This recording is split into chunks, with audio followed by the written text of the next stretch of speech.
Yeah, boy. That's interesting. Come on. Do this right. What's this thing?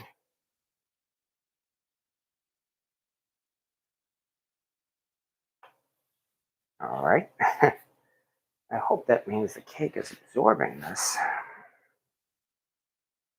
Okay, here we go again.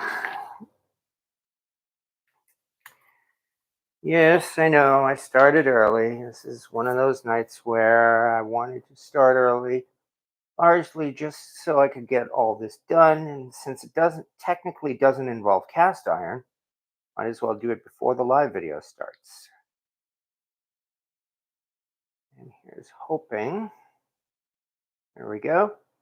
Just busy feeding the fruitcake. Okay. And once we've done that, we'll get down to the next thing that needs to be done. So be careful I don't end up ingesting this rum. I don't have an alcohol problem, but I would rather not. No, I would rather be sober on YouTube Live. I get into enough trouble that way as it is. Okay, let's get this back into the fridge and then pull out the next thing.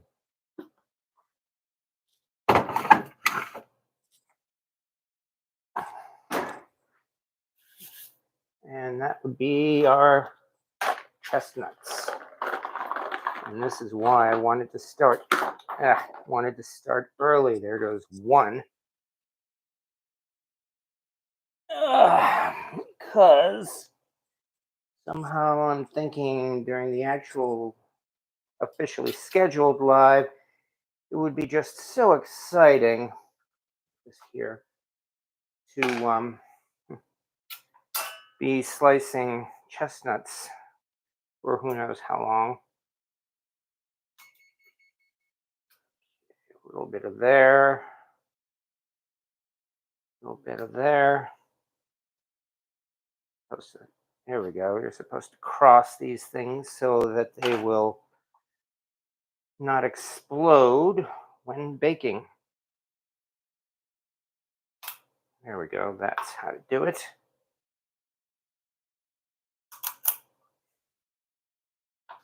There we go. That was easier than I thought.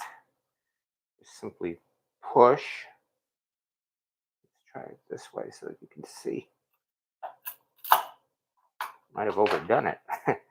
Oh well. That shouldn't be a problem. Actually, I don't even want to put it there. Duh. Let's do this. Side. And let's bring out something better. There we go. That's better. That is the number 10 size BSR. I figured there should be enough room to roast all of these chestnuts here.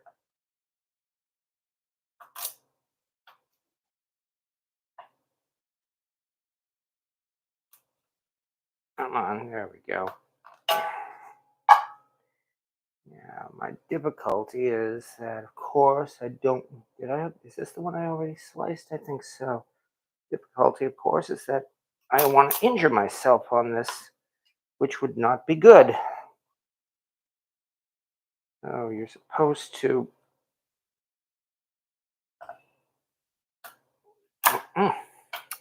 lay the flat side down. I got these at Price Chopper, but I hope they're still fresh.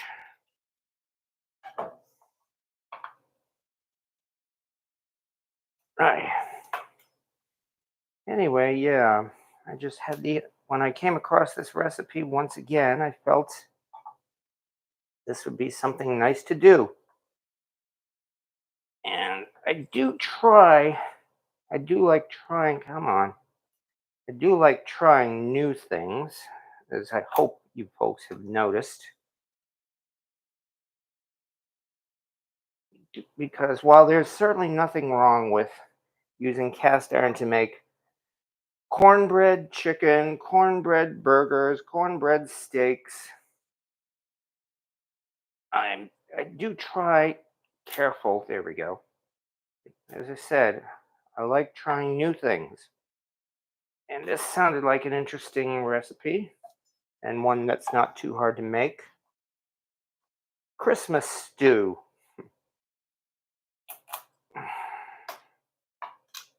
which is basically a beef stew with Christmas flavorings. You know, your usual nutmeg, ginger. Interestingly, no allspice in this dish, and I'm a little surprised about that since apparently it's British, comes from the Elizabethan or Victorian times, and you would think that they would have allspice in it.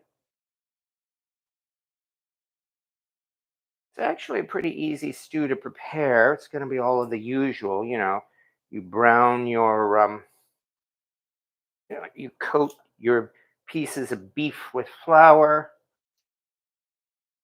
brown them in your Dutch oven, and then add.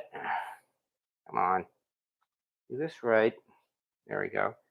And then add your red wine. Okay, and hello as well. Yes, I'm sorry.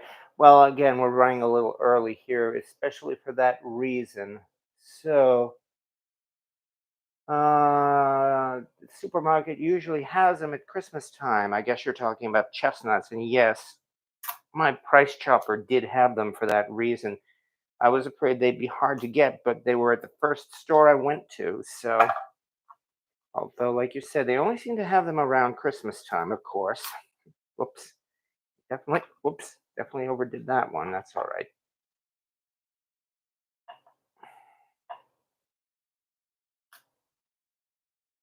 Yeah. One of many things I've wanted to do, and I have not had the opportunity to do yet. I've had an idea of making a pie with chestnuts. I would call it New England chestnut pie. Basically, it's like your typical Southern style pie, the one where you have all kinds of things um, in the pie, but you use the same basic pie filling. Like shoe fly pie or possum pie. In this case, I wanted to put chestnuts in a pie and see how it turned out. I'm betting it would work. Careful. There we go. I'm being cautious, of course, because, well, knife. Don't want to injure myself, and I also don't want to break the knife. I've had this knife for 13, no, 13, 11 years. It was a birthday present back in 2012. And I've gotten a ton of use out of it. I've actually abused this knife terribly. And even though I do my best to keep it sharp, I definitely need to have it professionally sharpened. Still, it serves its purpose. There we go. At least that means the sound is on too. That's good. Sure wish science could come up with a blight resistant chestnut, as do a lot of people, no doubt. Because chestnuts are delicious, yes. And unfortunately, because of their scarcity, they're unfortunately expensive. I'm sure we've heard tales of how you could go out chestnut gathering and get so much chestnuts, just literally pick them up off the ground.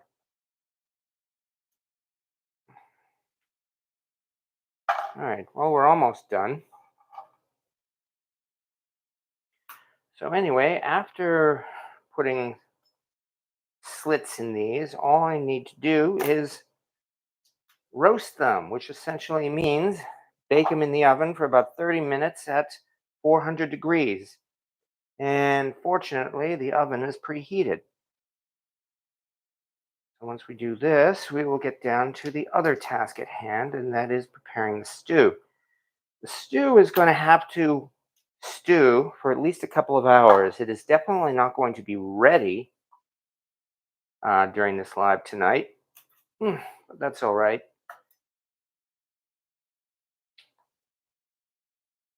Ugh, here we go. Well, that's one way to do it.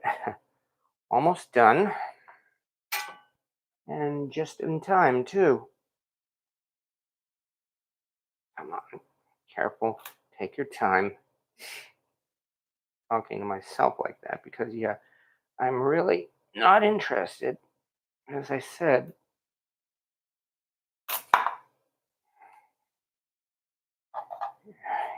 in injuring myself.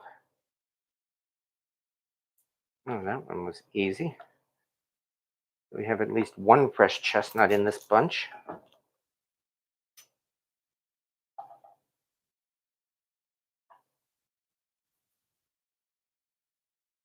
Very last ones turn out to be the easiest. That's good. All right.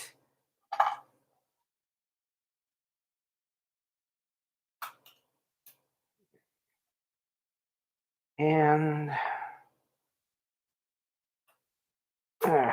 there we go. That's what I mean. It took 15 minutes to do this. That's why I wanted to do it now instead of during the live.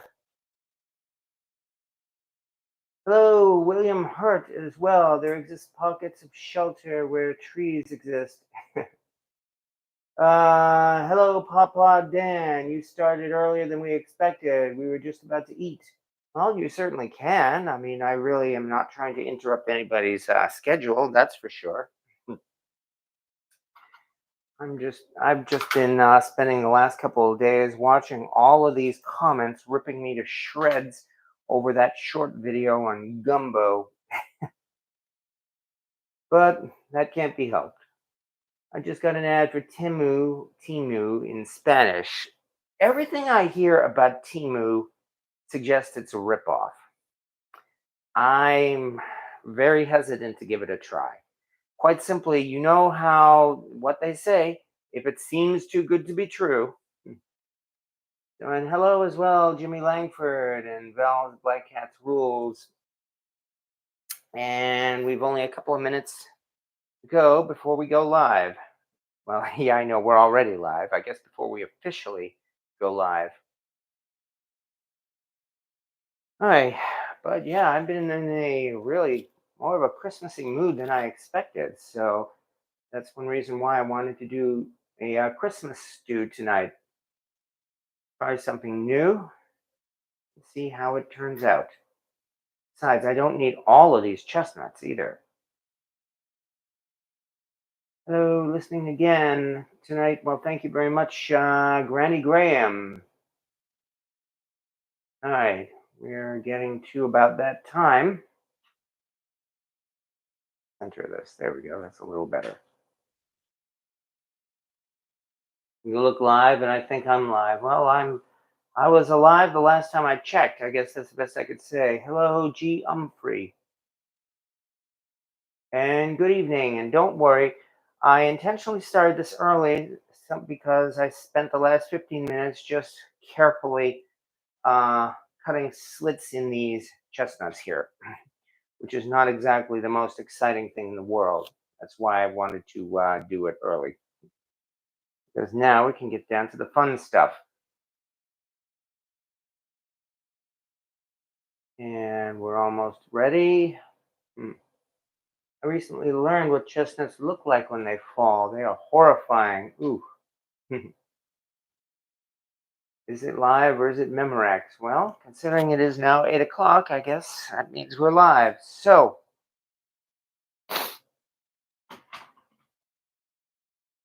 time to have some fun. Here we go again. Hi there.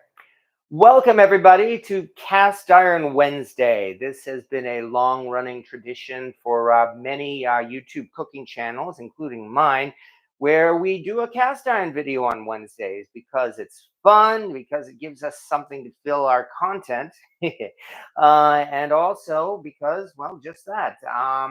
We enjoy using cast iron, and this is a really good excuse to do so. Interestingly, how most of these smaller channels here on YouTube are the ones that do the Cast Iron Wednesday thing. I don't think I've really seen a Cast Iron Wednesday from any of those larger channels. Well, suits me fine. And anyway, I can't really say I'm up there in the stratosphere with those either. So, but nonetheless, though, thank you as always. Thank you very much for stopping by my channel tonight, and hello to everybody who's been kind enough to show up here each week. People like Debbie and Pat Z, and hello, Mark Harris. Like to find out the chestnut come so I can use my cast iron. Well, I got these chestnuts here, and yeah, I think I'll put the view back down again. I got these chestnuts here at my local price chopper. They were unfortunately $7.99 a pound. So regrettably, yes, it's true that chestnuts are not as common these days as they used to be. And you found SpongeBob at Big Lots, the SpongeBob pen. Well, congratulations on that. And hello, grumpy old gringo.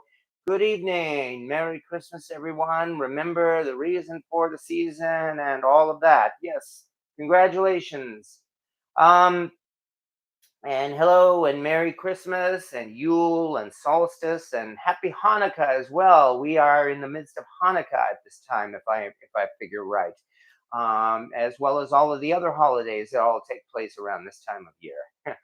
But yeah, here we go. We've got some chestnuts here, and I better pop these things into the oven because it's going to take about 30 minutes or so to roast these. So let's get started. Whoops. Well, that's one way to do it. Okay, get this in.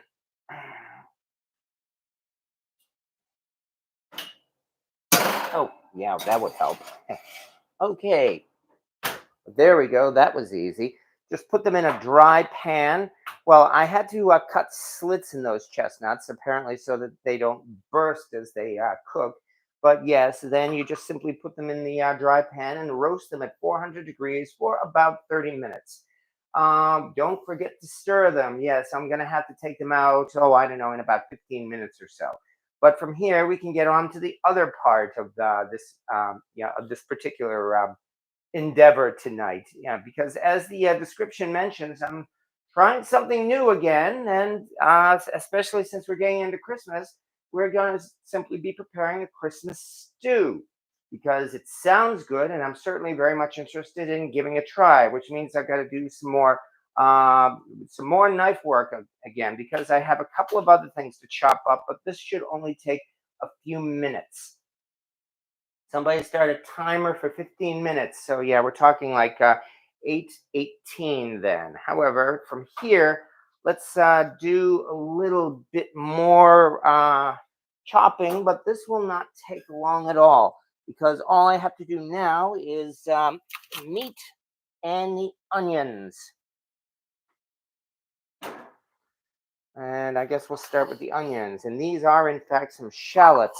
And they're from Thanksgiving, in fact. At Thanksgiving, one of my guests was kind enough to donate a whole bunch of shallots. And these might be some of the biggest shallots I think I've ever seen as well. So yeah, I was quite happy about that. Interesting thing. I have a link to the recipe on the description of this video tonight. As you can see, they call it a Christmas carolers stew, and I would suspect that when when the carolers came a-wassailing, and I would say it would probably be more likely that people fed them this kind of a stew rather than that figgy pudding, because of course figgy pudding, the ingredients in figgy pudding were a lot harder to obtain. Not impossible, but they were very special. On the other hand, stew was plentiful. And furthermore, according to the recipe, all I have to do is slice these onions or shallots. rather than rather than mince them. So I'm very much, I like the easy work.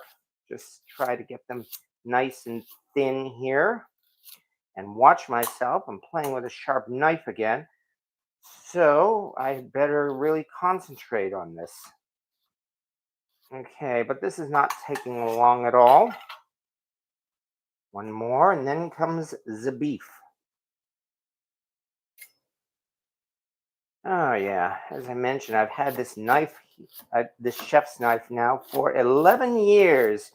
And I have put it through a lot of abuse, unfortunately, including several rather poor attempts to sharpen it. And yet it still is pretty darn sharp. And I like that. So here are our onions. Now let us, oh, I need another bowl, my bad. And for this one, I should probably, ouch, yeah, be quiet. I think I will dig out one of these. Okay. I've got about 2 pounds of beef here. This and these two packages I found in the reduced section at Price Chopper. So here's one. That was nice and easy. This one, it says here, was stewing beef.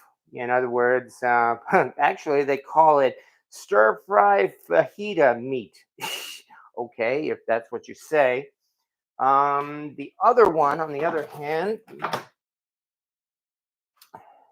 the other one is a chuck steak, chuck boneless steak, which I got a nice price. So I certainly didn't want to pass that up. Yeah, I am still obviously I'm trying to find good deals on things like beef here at my local supermarkets. So I can honestly say I am not one of those cooking channels that seems to have an unlimited budget for their ingredients, especially the meat. You know, the ones that say, "Oh yeah, just for the heck of it, let's pull out a couple of pounds of wagyu or something and do something strange to it just to see what happens." Because wagyu doesn't cost like $75 a pound. I mean, why? Who cares? Shit. Yeah, I'm definitely not in that category. In fact, I have to say I have never had wagyu precisely because of the cost. Who knows? One of these days, maybe I'll get a little lucky, and then I'll have a chance to try it. Hopefully, even to cook it. But you never know. In the meantime, though, let's just get this all chopped up here. Yeah, wagyu beef is one of those things they just toss out with abandon on a number of these YouTube cooking channels. The other thing they just toss with abandon our our vanilla pods. Um, it's like, oh yeah, these vanilla pods just cost five. They cost like about $5 each, but who cares? Let's just split couple of them open, and scrape them out and use them in this silly little dish we're making here. Because who cares? Fortunately, this is not taking long either. And once we do this, all I'll need to do is coat this with the yeah, is coat these with flour. Oh yeah, that also reminds me though, I had better turn on the Dutch oven and start heating it up. So let's do that while we're waiting. There we go. You'll be seeing the Dutch oven in just a couple of minutes. Anyway, as well, hello as well to Bell's Black Cat's Rules rice gravy. Oh, that's actually a pretty good pun. I like that. Use a cheap cut of meat like short ribs. Yeah, exactly. Short ribs are like $20 a pound. Yes. If you've been following this guy on TikTok, Meat Dad, his thing is getting cheaper cuts of meat and slicing them and in ways so that they are just about as good, or almost as good, or just as good as more expensive cuts of meat. I do not. There is no Costco in my area. Interestingly enough, so I've never been to Costco, and I can't say what it's like. Um, and I am frankly not really interested in signing up for a membership at BJ's or Sam's Club. So I will just deal with what I can find at places like Price Chopper. I will say, if nothing else, that I would not ever recommend getting your fresh meat and most of your produce from Walmart, because the stuff they have at like Price Chopper, for instance, is almost always better quality and almost always less expensive. I know Walmart always says always low prices, but it's not like they have the lowest prices anymore, at least for things like that. Okay, chuck eye is so close to ribeye. I love it. Yes, exactly. Now I just got to quickly wash my hands, and then we will really get down to the business of playing with some cast iron.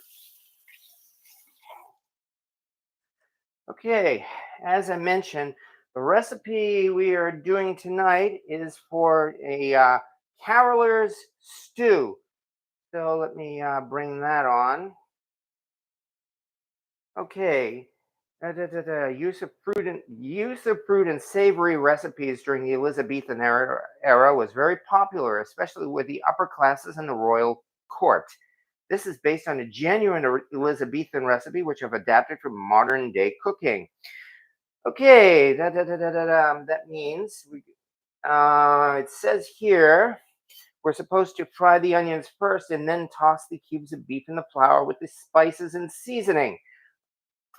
Okay, which means, yeah, that if that's the case, then I'm gonna have to probably remove the onions after I fry them. So I think I will go with the spices first. All right, that means it's time to start coating this with some spices and see what we come up with. In fact, I should probably move this over a little bit. Okay, this thing is not in the right order, unfortunately. Yeah, because you're gonna saute the beef, and then we go red wine, and then prunes. Even though they mentioned prunes at the top. Okay, all right. Well, enough talk. Let's start marinating, shall we? Uh, First, we need to. Actually, what I should probably do is put the spices in a separate bowl so that I can coat that with flour. Yeah, I think I like that plan. Okay, no more wasting time. Salt and pepper to taste. Well, I guess that will come last. But right now, all we have to do is pull out about half a teaspoon or so of ground coriander. And thanks to my local India spice shop, I have no shortage of ground coriander. This is one of those things that there's no such thing as a small container of it. And then half a teaspoon of ground cumin. As you can see, also I'm using heaping teaspoons, partly because the beef is actually, I have more beef here than the recipe calls for. Half a teaspoon of ground ginger. Here, this off. And likewise, with enough ginger powder to probably last me at least the rest of the next year or so. And then finally, half a teaspoon of ground nutmeg. Oh, good. I get to grate some more nutmeg.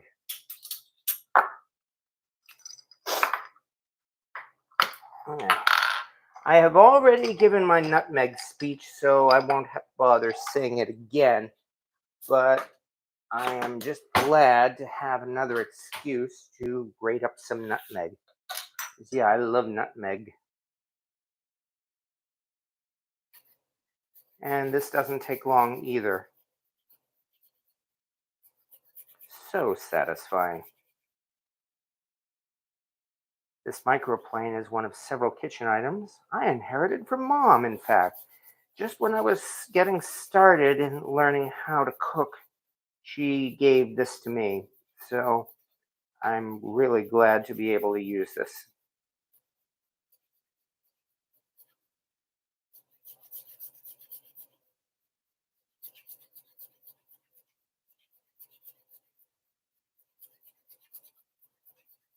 Okay, that should probably be about half a teaspoon by now, I think.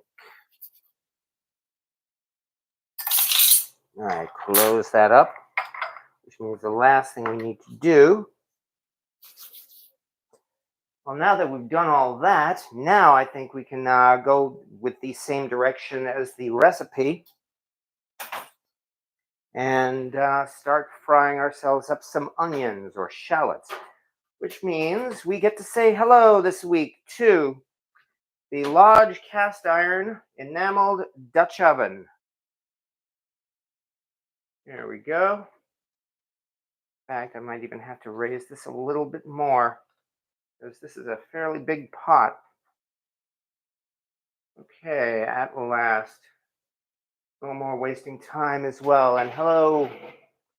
Yeah, freshly grated nutmeg is wonderful in eggnog. Yes, I made eggnog last night too, for that matter.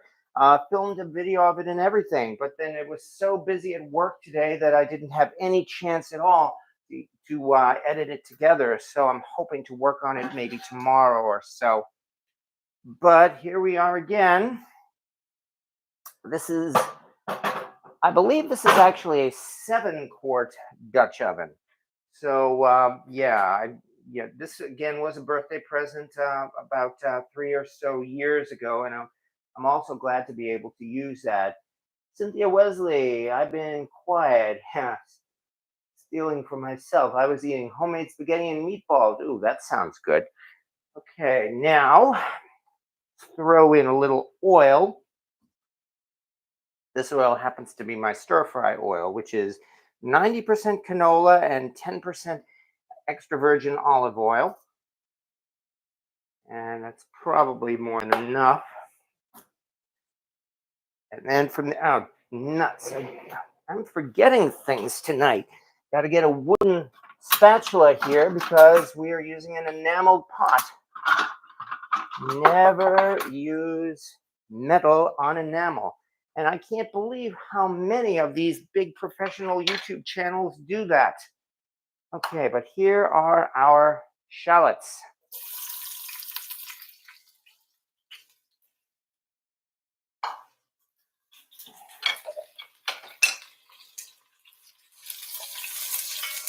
So again, the recipe just calls for these onions to be sliced rather than minced. So I will go with that. I guess they're probably going to fall apart in the stew. So that sounds like a plan right there. And meanwhile, my mom gave me her Le Creuset Dutch oven a few months before she died. Well, that was quite a gift, and I would definitely say use that with honor, which I have no doubt that's exactly what you're doing.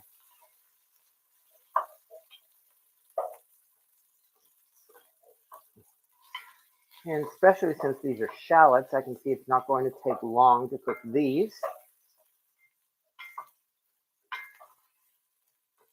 I've really been trying to figure out the difference between shallots and regular onions. That's one reason why I didn't have a problem using shallots in this recipe. I have to say, these things, though, looks like these things are shriveling up very fast. So this is not going to take long at all.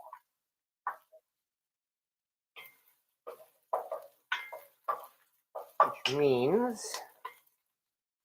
I think I can already move this off the heat, in fact. Nope. All right, then that means we get to the next step. Oops, turn this off. Do not want to leave an open fire like that. And oops, there we go. Back here. Time now to coat this stuff in some flour. Probably enough.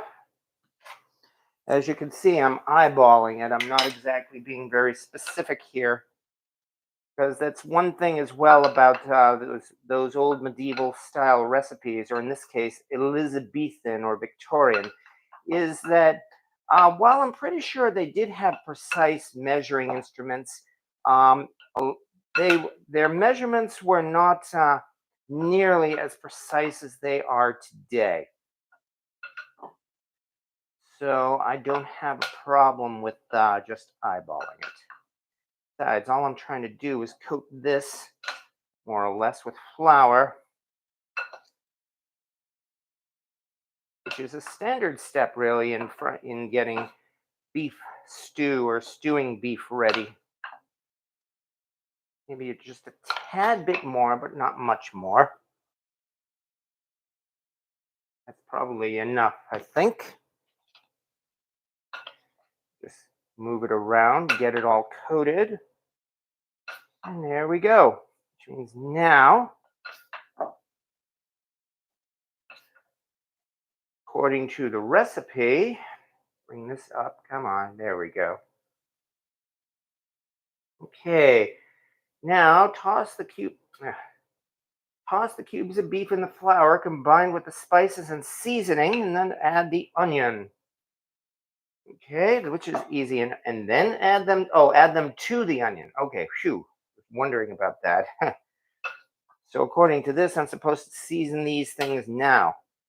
All right, and here we go. Here is the seasoning that we just did. That is the cumin, coriander, ginger, and nutmeg.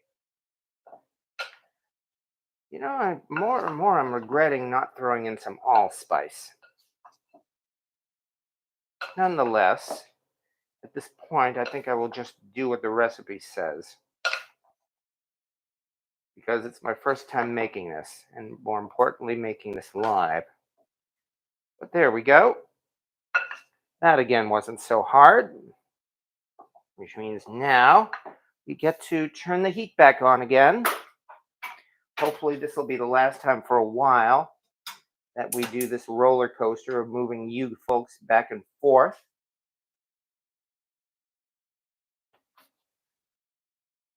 Put this back carefully.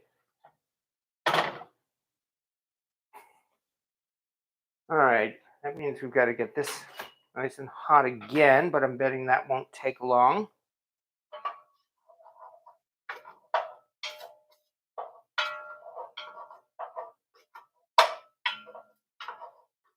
Yeah, it did not take long at all for these shallots to soften. Very grateful for the person who donated them. Hooray, this conversation is so bad. Oh, that sounds interesting. Move the nuts back and forth. Yes, you're right, you're right. I'm already past that point, aren't I? Okay, let's bring out the nuts. Yuck, yuck, yuck. I better dig this out.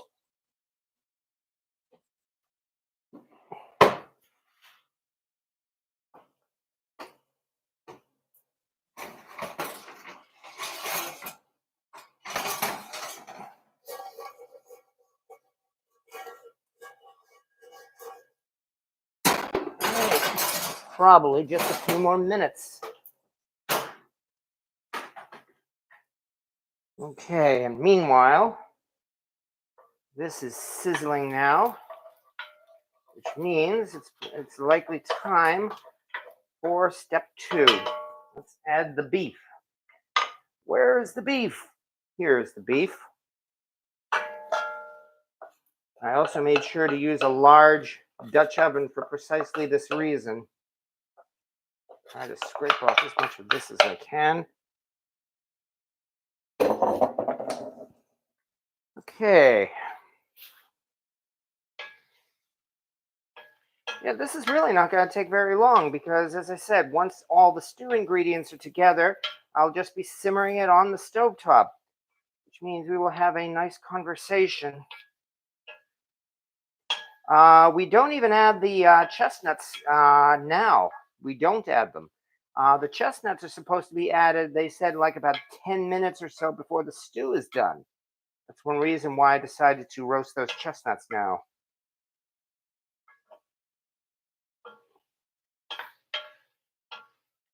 So when they come out of the oven, probably within like the next 10 minutes or so, I will just let them cool off, and then I will attempt to peel them. See how well or how terrible that turns out. All right, turn this up a little bit because I know we're supposed to like brown this beef. And so far, I'm not seeing any browning yet. So we'll just hold tight.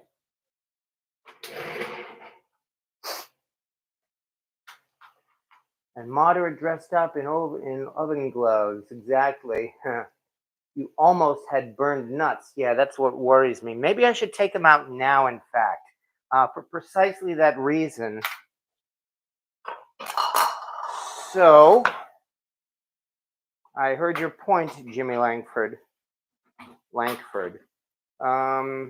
Means let us do that.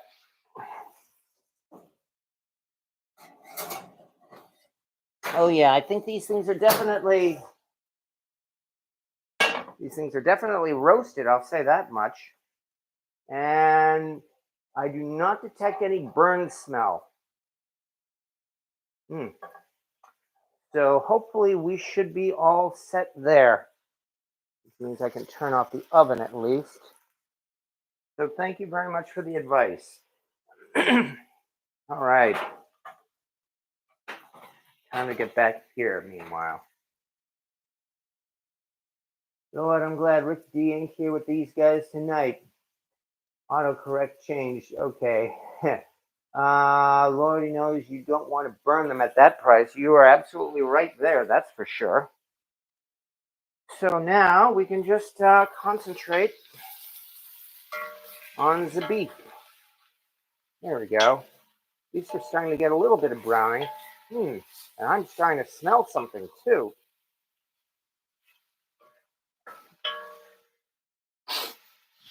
Gonna wait until we get a little bit more browning, and then we will add a couple of extra ingredients, including honey. But anyway, yes, as I mentioned, this again is the Lodge enameled. This is the a regular Lodge enameled Dutch oven, although this is a 7-quart Dutch oven, so it's bigger and different shape from their standard 6-quart. You know, the 6-quart that's rounded. This one obviously is not. But nonetheless, it certainly got me a lot of use. I showed this one off last week as well when we were talking about the Lodge USA enameled cast iron. And this is not the USA enamel, that's for sure. Spicy beef being sung by the flour. You ought to move to Tin Pan Alley, LT. Okay, what else do we have here? Making sure I didn't miss any of the other comments, that's for sure. Chestnuts unstirred, chaos reigns. Yes, well, I hope that takes care of it. I think shallots have a milder taste. Well, that's interesting. Stir your nuts. Well, I do believe we just managed to escape burning the nuts. All right. Change it around a little bit more. Yeah, we're starting to get stuck on bits. So I think we are getting close to the point where we will need to deglaze this. Which means from here,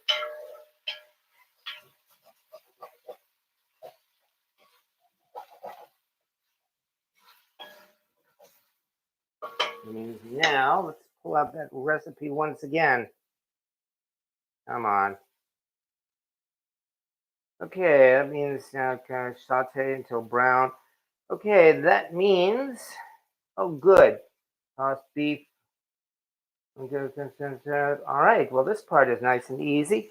All we need to do now is add some wine. Where did I see that? That's marsala. I just had it. Staring me in the face. Oh, here it is.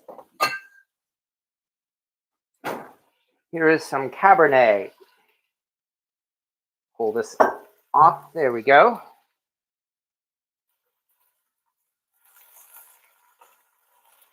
There we go. That takes care of the wine. Pretty much what I expected. Fortunately, earlier today, I bought another bottle so that, well, it's always good to have wine on hand.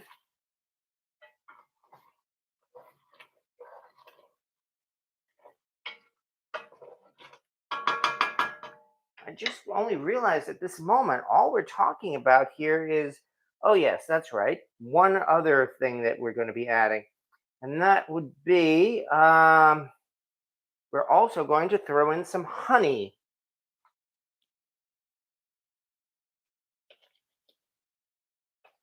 So this is definitely going to have an interesting flavor. We're mixing honey in with this wine.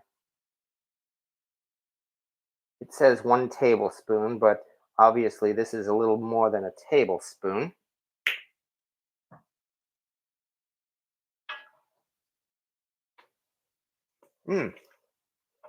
Definitely an interesting scent to this already, I will say. I mean, besides the wine, those spices, especially since we have one more additive that we will be throwing in. Let me double check the recipe, make sure I haven't missed anything. Like eggs. That is salt. Oh yes, salt and pepper to taste as well. We can't forget the salt and pepper. Salt and pepper. There we go. That's definitely helping. Yes. Yeah, this is looking pretty thick already. Wow. I'm betting I could have used a smaller enamel pot, but considering I was doing 2 pounds of ground beef here, I wasn't sure how much space I'd need. And finally, notes, directions. Okay. Then the last thing is we add, of all things, prunes. Yes, I kid you not, prunes. Because these are going to, of course, prunes are shriveled plums, and of course, as this thing simmers here, they're going to unshrivel and come apart. So yeah, okay, I can definitely see why this would be the type of stew you would serve to carolers.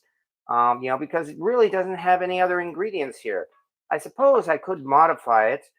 I could have thrown in some other vegetables as well, but considering all of these interesting spices, I think it's more likely that we should simply serve this with a side dish. But there we go.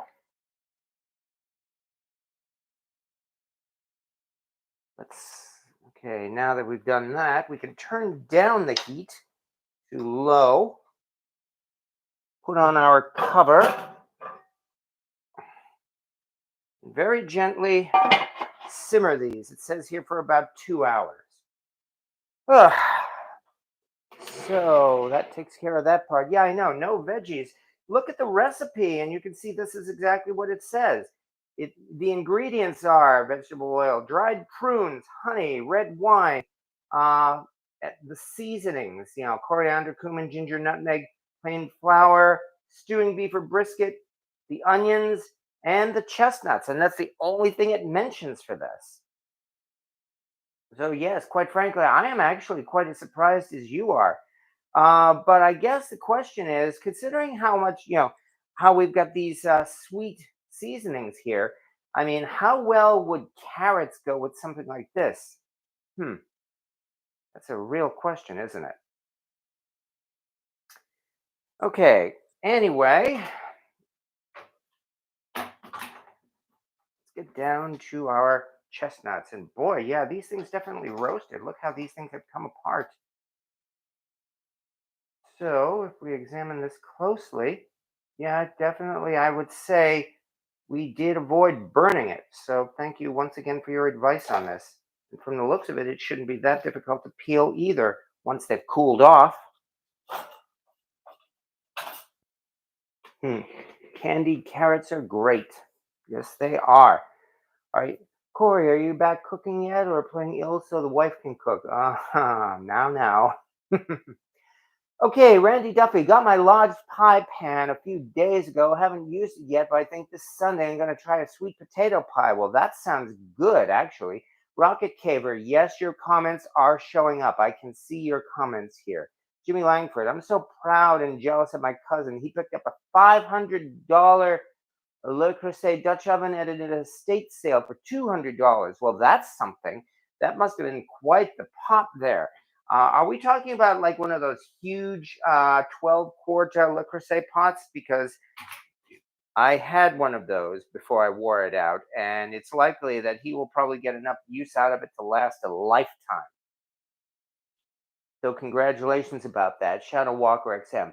Often spices and wine was used to mask the smell of the meat, which was due to lack of refrigeration more often than not. That is absolutely true. Yes. Spices, really, spices were miraculous, and they still are because, yes, they did so much. Like you said, it was meant to mask the smell of rotting food. It was also meant, of course, to add its own flavor to the food as well, and they were also meant to help preserve them as well. So, all things considered, yes, spices are indeed wonderful things, and that is why, as they say, he who controls the spice controls the universe. Right. Meanwhile, as I mentioned already, this here is a number 10. Oh, it's still hot. This is a number 10 size Birmingham stove and range, which is a slightly bigger than 12 and a half inches in diameter here. So, yeah, and I was glad to have the room to be able to roast these chestnuts in this big pan because I think that certainly helped to allow them to thoroughly cook without them just that without there being any undercooked parts. But yeah, look at this. I think these chestnuts turned out exactly the way they were supposed to. So not bad at all. Definitely looking forward to this. Black pepper was sometimes used to keep flies away, among other things. Except black pepper is also very tasty. I've been addicted to pepper my entire life. Carrots with mint. All of this does sound very tempting, I will say that. Regrettably, I am at this moment out of carrots. Good for you, but don't hurry and have a set back before Christmas. Yes, try to be careful about that. And Val's Black Cat's rules. I have 15 cats and lots of cobwebs. No, that's Fuzz T Fork 8, who I do believe is a new name. I don't recognize your name, so welcome to our little chat room. And I do hope you enjoy yourself. The cooking part actually is done even earlier than I expected, which means now comes the part where we have a long conversation here, among other things. Because yes, I was so glad to be able to use this cast iron to do some Christmas cooking tonight, and of course, that's what well we are all looking forward to. We are less than 2 weeks until Christmas, which means, of course, we've got our prep work to do. But nonetheless, there's also special Christmas cooking to do, and that's another reason why I wanted to do something of a Christmas stew tonight. See how it turns out. The spice must flow. Pepper makes me sneeze, but I still love it. Fuzzy has been around. I have my own channel. Oh, really? But love cast iron since 1980. Well, you're definitely much more experienced with this than I am. I've only been into this cast iron thing since 2010. So for me, it's only been about the past 13 years or so. But like any geek, I dove into it head first, and well, this channel is one of the results of it. So, but yes, as I said, we are getting down to Christmas cooking as well. As some folks may have seen, also earlier this evening, I added some more rum to the fruit cake that will be revealed on Christmas Day. We've got and again we've got these chestnuts here, and we have the stew as well. So yeah, there's so many dishes that we really seem to only make around Christmas, and I'm definitely guilty of that as well. I mean, sometime or so in the next week, I still want to get that figgy pudding done as well. As I mentioned, I made eggnog last night, and I'm definitely looking forward to trying that as well. Maybe I should fake it and just pull it out and see how it's turned out. Oh, here it is. Okay, this was done last night, and like I said, I still haven't even been able to put together a video on this because this was actually my first time making cooked eggnog. Up until last night, all of my the only way I'd made eggnog was simply using raw eggs. But nonetheless, here we are. Let me just take a whiff of this. Mm. Oh yeah, I could smell the brandy in this too. So, but I'm definitely, I don't know. Fortunately, I'm not driving or anything like that, but it does look like this turned out nicely. I mean, yes, you can see a little bit of color difference from the different spices mixed into it, but I suppose it wouldn't hurt too much to try a tiny little sample, no more than this. Mm. Oh, yeah. Oh, I like this. You can definitely taste again, I can definitely taste the liquor in that. So that's about all I'm going to have here live. But still, eggnog is one of so many so-called traditional dishes that we always insist on making at this time of year rather than pretty much any other time of year. It's easy to make though, and you really can make it at any time of year, especially since you consider most of the stores they only sell their eggnog in those cartons at this time of year. But if you've got a hankering for eggnog in, say, June or so, then, then obviously there's really no choice but to make it yourself. And besides, people tell horror stories, namely about about store-bought eggnog. Actually, store-bought eggnog is pretty good, but believe me, you really don't know what eggnog is unless you have had it homemade. With cast iron, you can leave it outside in the elements for a year, full of water, drain it, clean off the rust, reseason it, and bring it back to life. Yes, you can. And quite a few of us have done that. I use an immersion blender to make my eggnog. What pans are the chestnuts in? This is a Birmingham Stove and Range. Well, it's getting cooler. It's still quite hot. This is a Birmingham Stove and Range Century Series number 10 size cast iron skillet. And I've got a little bit more than a pound of chestnuts in here. I wanted to use this big pan, especially so that there would be room to properly roast these chestnuts. But yes, this is the one. This was made somewhere around the 1970s or so, and there are several things in this pan that can identify it as being from around that time. All right, and including that. Well, unfortunately, I can't lift it up yet because well, one, it's still hot, and two, it has these chestnuts in it. But on the bottom, there is, of course, the markings of a Birmingham Stove and Range. Let me try to do this on camera here. The markings of a Birmingham Stove and Range. It actually has the number 10. Interestingly enough, it doesn't say NO, it only says 10. However, it does have the size measurements on it. So that unquestionably means it is a Century Series. Interestingly enough, it does not have a Made in USA mark. There we go. There's one. And I realize now, kind of goofed here because I'm going to have to put this in another um, pan, in another bowl since I've started these since I've already started putting these shells in here. So let me dig out another bowl.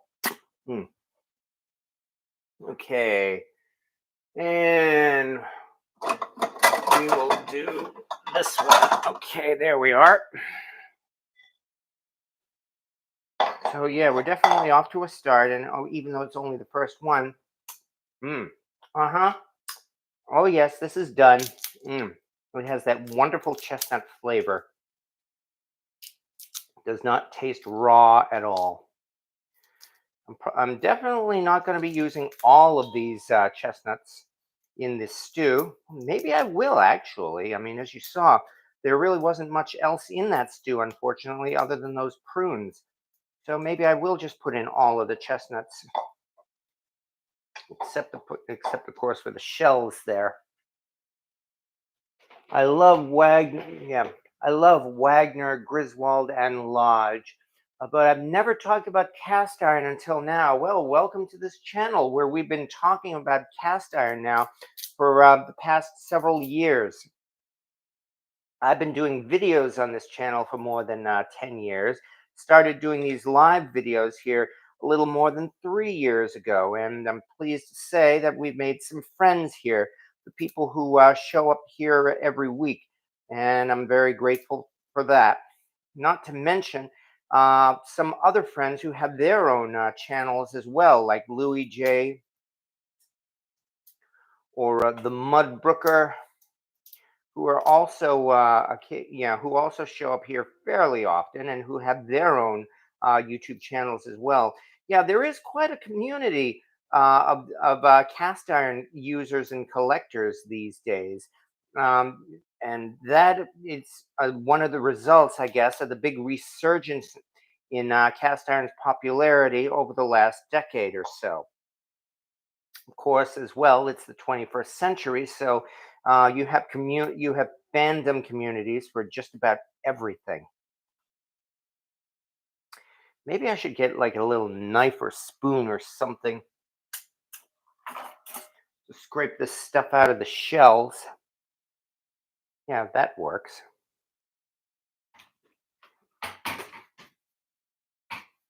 There we go. Move this up a little bit. Yeah, because I don't want to waste it. Let me dig up another one of these. In fact, yeah, because again, considering how expensive these things are, I do want to be sure I waste as little of the meat as possible.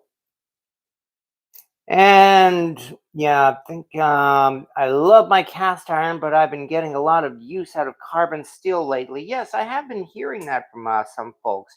And well, to which I say is go ahead and do so. I mean, there's no law that says you only have to use cast iron. Carbon steel definitely has some advantages, such as being somewhat lighter than cast iron. Somewhat, anyway. It can still be pretty thick and heavy on its own, but that's one of the reasons why your traditional Chinese woks are usually made from carbon steel rather than cast iron. Yeah, now we're definitely getting somewhere here. Mhm. And fuzzy fork, people got out the old heavy furniture got rid of the old heavy furniture back in the 1960s, and the women got away from cast iron for the same reason. It was heavy. Yes, that was also the reason why non-stick pans became so popular here in the United States, and they were, of course, a big reason why almost all of the cast iron manufacturers in the United States ended up going out of business, unfortunately. The economy changed. So, for better or for worse, that is just what happened. And I'm not in the business of laying blame for history, at least not for this kind of history here, because, well, a lot of it is just business history and not political, thank goodness. So, I can only say that that's what happened. Birmingham Stove and Range went out of business in 1992. Wagner hung on until 1999. Lodge, of course, managed to survive, and they have since rode the wave of the cast iron renaissance to the point where They are more profitable and more um, productive now than at any other time in their history. So they are definitely enjoying it. And what's more, I don't think this cast iron renaissance is a bubble. It's not like it's going to burst and then suddenly people are going to stop using cast iron again. Because after all, we have all of those other options, those nonstick pans and everything else. They're all available right now today. So people know about those alternatives, and yet again, cast iron has become so popular again. But I've said this part before too. I give a lot of credit for the cast iron renaissance to celebrity chefs, because, as I said, things have changed. How media such as the internet have really affected us so often. That's one reason why celebrity chefs are really so popular, so much more than they used to be. I mean, yes, in the old days, granted, we did have celebrity chefs, like Julia Child, for instance. But even so, I mean, Julia Child was not really like the type of celebrity who appeared regularly on, well, on his own hit TV, on her own hit TV shows, as well as in gossip rags and all the rest of that. So now we have modern celebrities, like, of course, like Gordon Ramsay, for instance. And all of these modern celebrities, all of them, they all say great things about cast iron. And that is why I give them a lot of credit for helping spark the cast iron renaissance that we are seeing today. And yes, I know Gordon Ramsay is pushing those silly hex clad hybrid pans. But that, of course, is because he's being paid a lot of money to endorse it. Whereas whereas these chefs are saying great things about cast iron on their own. They're not being paid by large cast iron to say how great cast iron is. They're doing it on their own. After all, if Hexclad hadn't paid a whole bunch of money to Gordon Ramsay, would he still be singing their praises? Probably not. I've said my piece about Hexclad as well, that I feel it is a ridiculous $1,600 set of pans that will only last you a few years if you take very good care of them. But, well, obviously they are doing well, so more power to them, I guess. All right. And folks, I usually get 40 to 80 views on my videos, but since I posted these cast iron bread pans, it got 850 views in 4 days. Yes, that's more proof as well of how popular cast iron is. I've managed to score a few popular videos myself, although I'm still trying to get around the strange algorithm that YouTube has. In that nowadays, it seems like all of my long form videos, I'm lucky if I can get up to 1,000 hits on my long form videos, whereas only a couple of years ago I was getting between 5 and 10,000 each. Meanwhile, the short videos now are the things that are getting all of the views and all of the popularity. And I suppose we can blame TikTok for that. But, well, that's why I'm just going to do my best to adapt to it.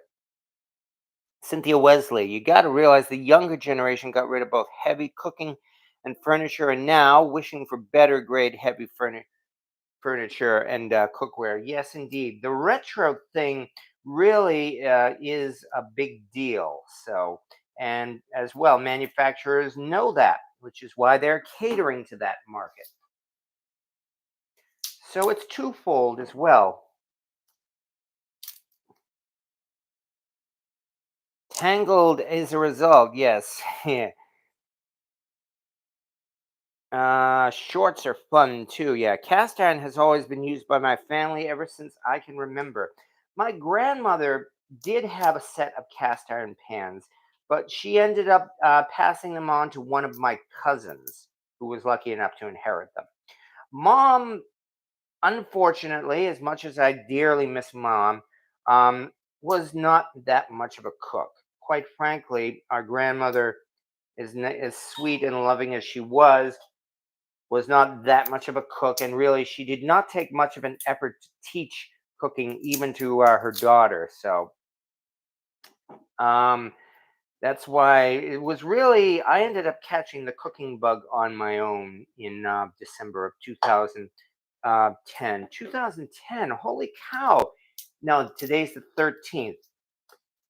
This Friday and Saturday are my cast iron anniversary. Okay, well, I'm definitely gonna have to get around to celebrating that. That's for sure.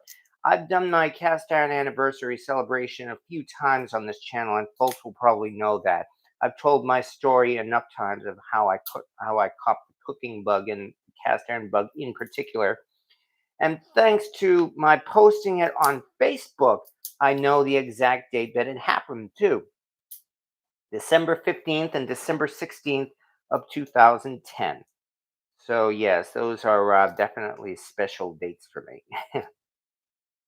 Oh, that might be a good excuse to cook up a celebratory steak on that day, which I may very well end up doing. The original Wagner sold in 1952. After that, I don't consider them true Wagners. Well, it gets messy, and yes, there are politics involved with that. Yes, it's true that Wagner was bought out by another corporation in 1952, but then of course, then Griswold was bought out by the same company, and then Griswold was shut down, and everything was moved to the Wagner foundry in Sydney, Ohio. Mm, Num num num. Another little piece of chestnut. But they did still manage to survive until 1999, nonetheless. So that's not so bad, considering that, again, Griswold had been completely phased out by the early 1970s. We always talk, of course, about the big ones, about Griswold, about Wagner, about Lodge, and about BSR. And of course, we have all of our other brands of cast iron, most of whom barely survived past World War II. Most of those other brands were were either out of business, like Chicago Hardware Foundry and Favorite, or like Volrath, they simply were not making cast iron. Excuse me, sneezing. They simply were not making cast iron cookware anymore. Could say the same thing about Martin as well. Martin actually managed to survive until the 1990s, but they stopped making cookware around World War II. Instead, they became a gas heater company, and they managed to last about 40 to 50 years like that. All right, I have a conglomeration. Yeah, that's right, of cookware, and my Le Creuset, can't forget them. Definitely not. No, it sure takes a while to shuck those chestnuts. Well, yes, it does. Also, I'm not a professional, as I said about just about everything.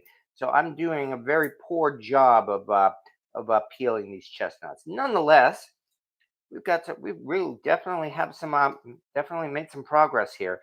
This is probably all I need, in fact. So I might actually stop um, at this point, just so that I can, I suppose, give you folks something else more interesting to look at. But yeah, as I said, I'm not exactly peeling this very fast either. So part of it is indeed my own poor chestnut peeling skills. That's also one reason why these things are almost all in pieces here, and why there are very few whole roasted chestnuts. Not that that matters, because this is all going to be added to the stew anyway when that's all done. Mhm. Asian cast iron cookware started sell in the United States during World War II. That hurt. Well, I'm not sure if it's during World War II, considering that during World War II, most of Asia had been, had been conquered by Japan, and so I'd say more likely it happened, in the reconstruction after World War II. But even so, yes, that did hurt Wagner's sales because Asian cast iron was sold for less money. That's true. Um, American cast iron really, they were kind of like hit by on two separate fronts. One was indeed competition from abroad, but the other was, in fact, competition from other kinds of cookware, especially non-stick pans. So, as much as easy as it is to simply blame foreigners for everything, and that's a subject that can get really, really sore and political. Um, there was also, as I said, those non-stick cookware, which even though a lot of those were made in Asia, a lot of them were also made in the USA. And of course, really, the ones to blame, if you want to cast blame on anyone, are ourselves, because we're the ones who wanted to buy all those things. Um, Largely because people will always go for a bargain. That's why Walmart became the world's biggest retailer, because Walmart uses its low prices to drive competitors out of business. Boy, that opens things up too. I have a palette full of cast iron that needs attention. Thinks thinks no. Yeah, there's another name as well then that I don't recognize. So hello and welcome to this channel here. Hey. And hello, Celine77. And hello, howdy, chaotic friends. Yes, nice to see you here as well, Celine. Debbie, I had the thing for 40 years, just came across it 3 months ago. Really? Well, that's something. You can definitely call that buried treasure, that's for sure. Other than this, these chestnuts here, if you folks want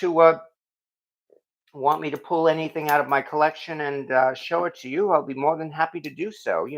Give you something interesting to look at, especially since, as I mentioned, we're getting into Christmas here. And now this is another sign of how popular cast iron has become. That they're producing quite a number of cast iron pans, especially for Christmas. There are Dutch ovens now on sale at places like TJ Maxx, for instance, that have all these Christmas designs on them, especially for people to take out during Christmas. Oh, you must like me. You have them in storage and you don't. Yeah, yeah. That's what, yeah. In fact, I did a little video on that one as well. If you go sorting through your lye tank and you pull out a piece of cast iron and you can't remember where you got it, you might have cast ironitis. It's like, now when did I get this piece of shell here? Trying to get as little shell as possible in this bowl of chestnuts here.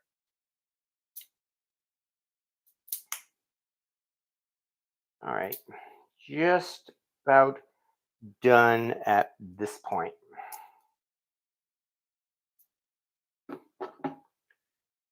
Okay.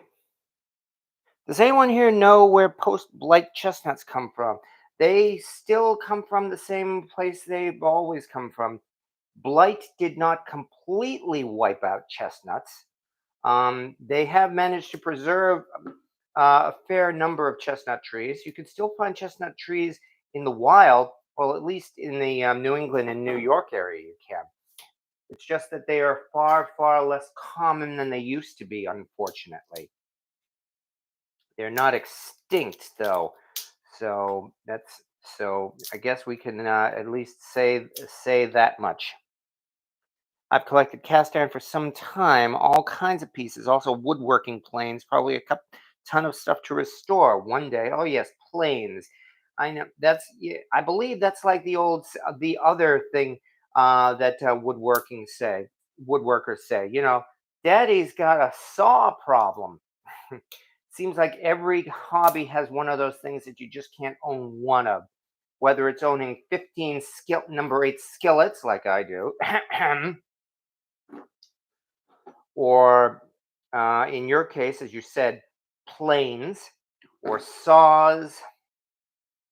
Seems like there's always something that you just can't. Oh yeah, and chef's knives. Yeah, I mean, it's like you could tell that you're a fan when you always have two or three of those.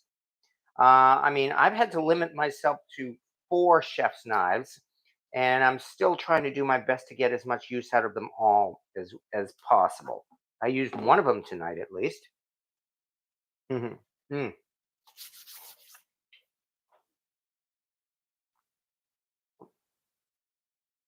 Blue Mason, yes. Have a full line of sturdy, no, Stanley cast iron planes. Love working wood. Pat Z, I'm about to start up a lye tank to clean up the cast iron I've gotten over the last couple of years. Yes, that's exactly the point. But that's one reason why I love a lye tank is because you can set it and forget it. As you saw, I got myself a nice big barrel and just filled it about halfway with lye so that I can just simply throw pans in there and leave them there, and then take them out when I feel like cleaning them. And that means if it takes months, then it takes months. Um, I can clean them out at my leisure. Being another piece of chestnut. So that's one of the nice things about having a lye tank is that you can do that. And yes, I very much encourage folks to do that for that reason. If you find yourself with a big pile of cast iron to clean, just build yourself a lye tank, throw those pans in there, and let them soak for a long time. That will make cleaning it so much easier. Making sure I'm getting as much of this as possible. There we go.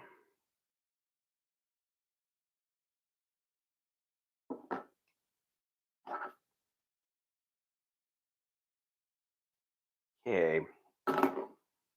Gotta remember to have to turn off the stove before I go to bed tonight. Corey, I've been collecting cast iron for 30 years and I still haven't sold anything. Does that make me a hoarder? No, I wouldn't say that because if that's the case, then I'm a hoarder. Even though I have cleaned out my collection a couple of times, I sold a few pieces of cast iron at a flea market this past summer, for instance. Um, Also, I've been more than happy to give away pieces. So there's a question, Corey. You may not have sold cast iron, but have you given it away?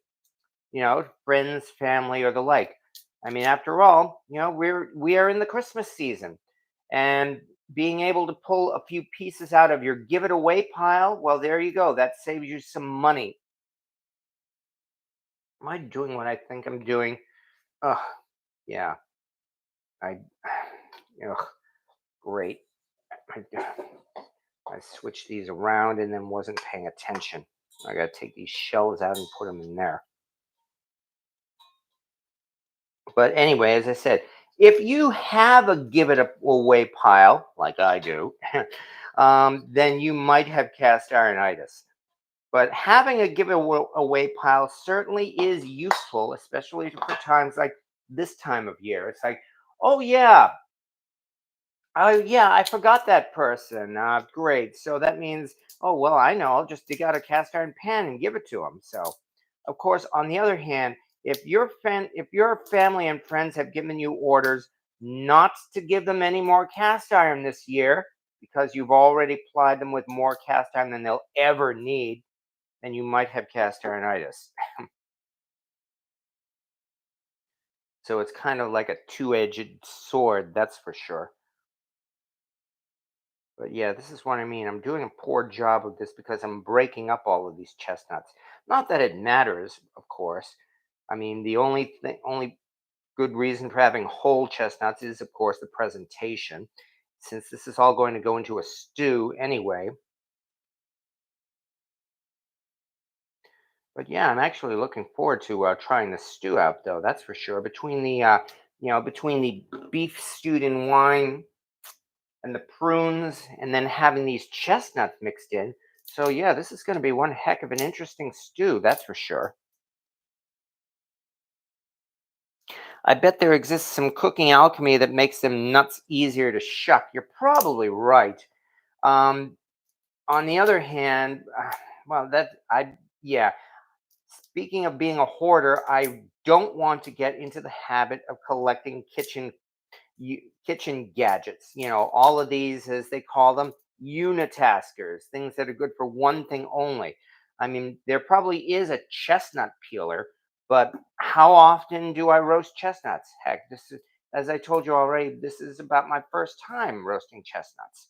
So so yeah, having a chestnut peeler probably would only be useful for someone who, I guess, sells chestnuts.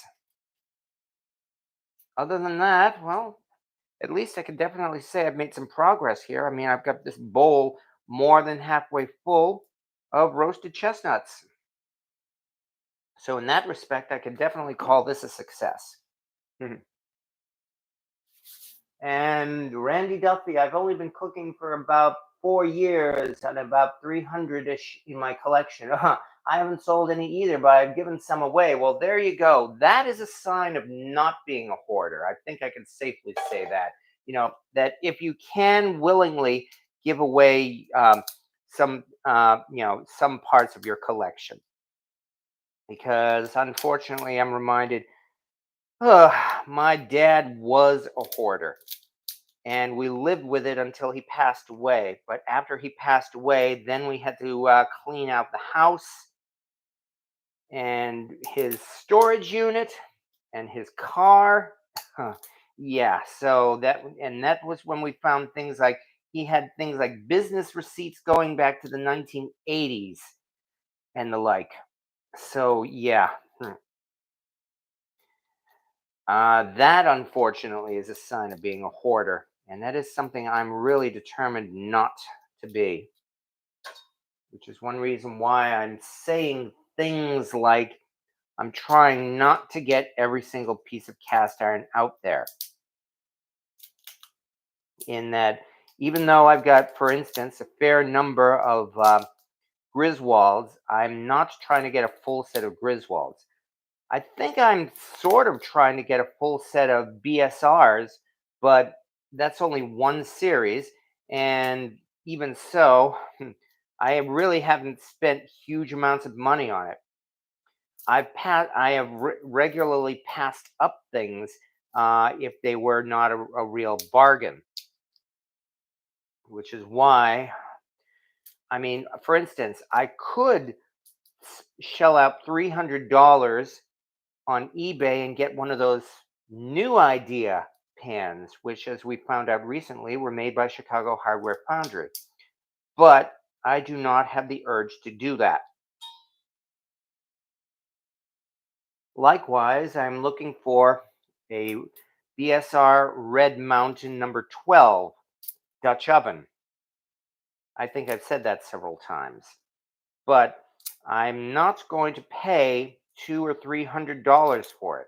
I hope to one day discover it, hopefully soon, in the hunt. So if I'm that lucky, well, that's good. I'm hoping that is a sign of not being a hoarder. And as I mentioned already, I have in fact trimmed my collection at least a couple of times. All right, we are really getting down to it now. We'll find it. After my mom passed in 2020, I found some paprika in her spice cabinet from 1994. Well, I think a lot of people have that. They have spices in their cabinet that are way, way too long. um, I can think of a couple things. Like myself, once I went digging in the went digging in the freezer and found a packet of chicken with a sell by date of more than 2 years ago. So yeah, oops, things like that kind of. Oh, finally, a whole chestnut at long last. After all this, I think this is the first one. Hmm. But after all that, yeah, I'm. Well, all I can say is I'm doing my best. Okay, good advice. Don't wrap up a cast iron frying pan and hang it on the Christmas tree. It's a dead giveaway. Yes, there is that. I mean, that is one disadvantage of cast iron. It is pretty hard to hide it. Not impossible, though. One possibility might be to wrap up a cast iron pan and then put it in a box the size of a washing machine. So, of course, on the other hand, somebody might be very disappointed that they're not getting a washing machine, but that might be one way to hide a cast iron pan nonetheless. I recently met a new friend. I cooked a birthday cake for her last week, and I'm glad at least I'll be able to give her mom a cast iron pan for Christmas. In fact, it's going to be one of the Dollar General pans. Good advice. A couple of hours, but at least an hour will work. I accidentally cooked and partially ate pork chops from the back of a freezer that were 3 years old. Well, you're still here. I hope you didn't you didn't uh, get an upset stomach or anything like that. If that's the case, well, all we can say is don't do it again. But at least you survived to tell the tale. I can only imagine what the freezer burn was like in those things, though. I caught a vid where where they scored the whole nut around and they boiled them. That's interesting. How did that turn out? Yeah, that's a good question, especially since I'm practically done with these. I am curious. On the other hand, I would think that boiled chestnuts probably don't taste as good as roasted chestnuts. Well, maybe I should try it one of these days and find out. But I mean, I am just about done for whatever it's worth. As you can see, I only have three chestnuts left. Yay! So thank you for putting up with this. All right, Val's Black Cat's rules. That sounds like a good idea to speed up the soaking before roasting. Well, there is that. Oh, they were just chalky texture, musty tasting. Oh, you're talking about those pork chops, yeah. I see. So you probably noticed it when you were eating them then. Well, again, all I can say is my condolences. But again, it could be worse. I have two loaf pans wrapped and under the tree right now for gifts for my two sons. Yeah, that's it. For your two sons, of course. Do they? Yeah, my two sons who don't even cook. No, actually, that's probably not fair. That actually sounds like a really nice gift, though. And congratulations on giving it to them. Let me see. Let me do this one. And we're down to three left. Hmm, maybe one more piece. I think this piece will do. Hmm. Hmm. Love chestnuts. You didn't have to put any oil or anything in the skillet before roasting the chestnuts, did you? No, actually. Literally, all I did was just that. I scored them, put them in the skillet, put them in the hot oven, and just simply baked them for a little less than 30 minutes.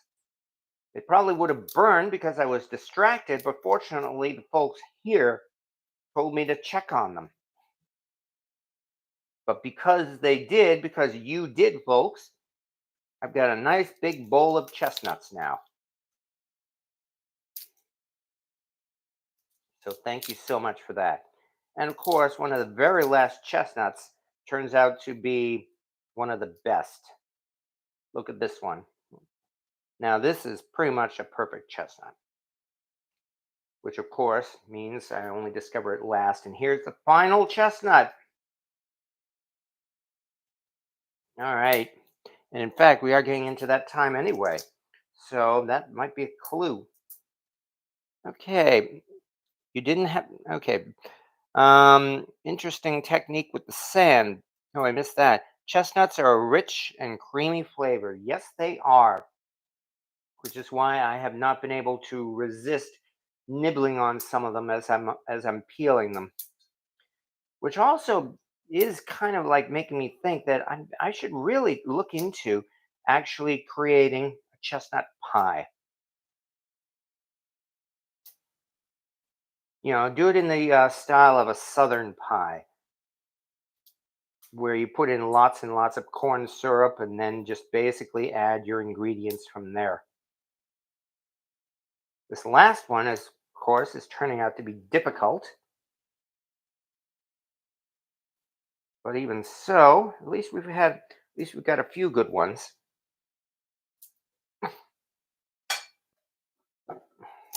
And this is truly the last one.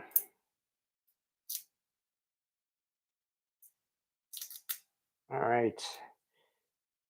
Works really good in how my wife learned in Eastern Europe growing up. Perhaps the last chestnuts came out better because they cooled a bit. There is that possibility. I may very well agree with you on that. Although this last one here is still difficult.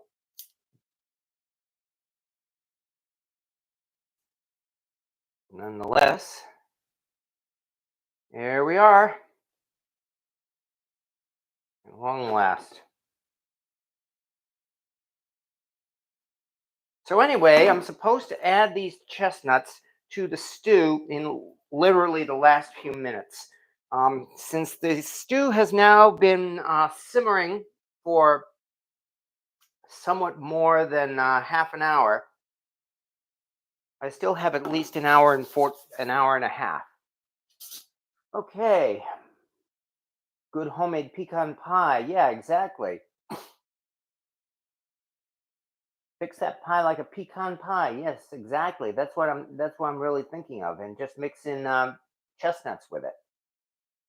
I ate food at the Eastern Indian restaurant. They gave me food. That gave me food poisoning. I called them back. They gave me a 10% coupon.